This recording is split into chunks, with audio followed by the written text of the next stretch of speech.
Welcome to our podcast.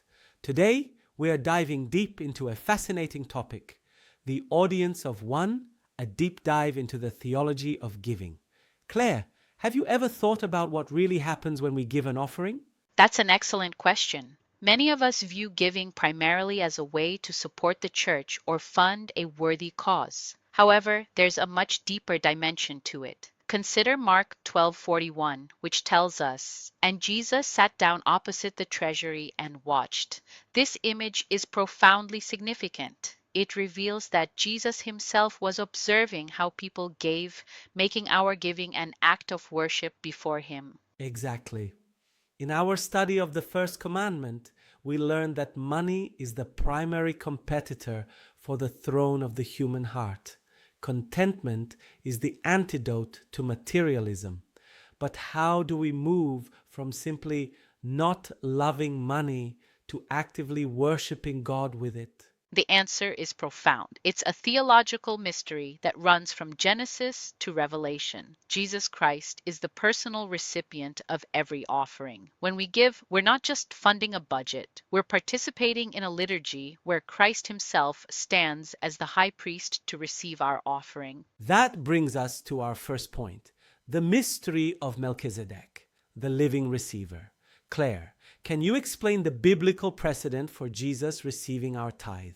Absolutely. In Hebrews 7, the writer compares the priesthood of Aaron with the mysterious priesthood of Melchizedek. In Genesis 14, Abraham gives a tenth of the spoils to Melchizedek, the king of Salem. Hebrews 7:8 says, "In the one case, tithes are received by mortal men, but in the other case, by one of whom it is testified that he lives." So, Melchizedek is a type of Christ. He appears without genealogy, having no beginning or end. When Abraham gave to him, he was giving to a priesthood that foreshadowed Jesus.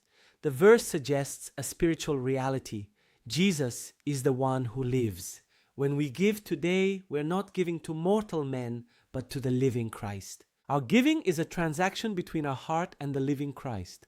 Now, if Jesus is personally receiving our gift, how should that shape the way we give? The New Testament gives us a rubric that moves us away from legalism and into a rhythm of grace. We call these the 3 P's of Pauline giving, based on 1 Corinthians 16:2. Let's break them down. First, priority, the first fruits. The text says, on the first day of every week. We don't give God the leftovers, we give off the top. This aligns with the Old Testament feast of first fruits, where the first sheaf of the harvest was offered to the Lord. When we give first, we declare, "God, you are the source of it all." The second P is proportionality, the percentage. The New Testament moves beyond a static 10% law to a dynamic percentage of grace. The widow gave 100%, while the rich gave large sums that were likely a small percentage of their wealth. Contentment allows us to increase our percentage of giving as our income grows, rather than just increasing our standard of living. And the third P is regularity, the pattern.